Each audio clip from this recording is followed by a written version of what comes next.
আমি ঢাকায় 2008 সাল থেকে মোবাইল ব্যবহার করা শিখেছি। এখন আমার সর্বপ্রথম যে সিমটা আমি ইউজ করছি সেই সিমটা হচ্ছে গ্রামীণ টেলিকম। তো দুঃখের বিষয় হলো আমি অনেক বছর গ্রামীণ সিমটা চালাচ্ছি। সেটা সম্ভবত আমার পরিবারে আমার মা চালায়, সেই সিমটা এখন পর্যন্ত আছে। তো অনেক ইচ্ছা ছিল যে সেই গ্রামীণের অফিসটা কোথায় দেখবো বলে শুনে আছে।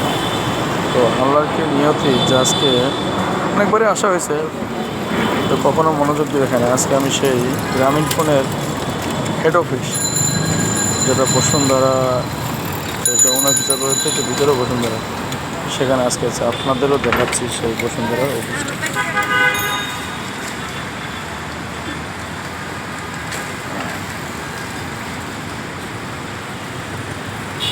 এই সেই গ্রামীণ ফোনের অফিস।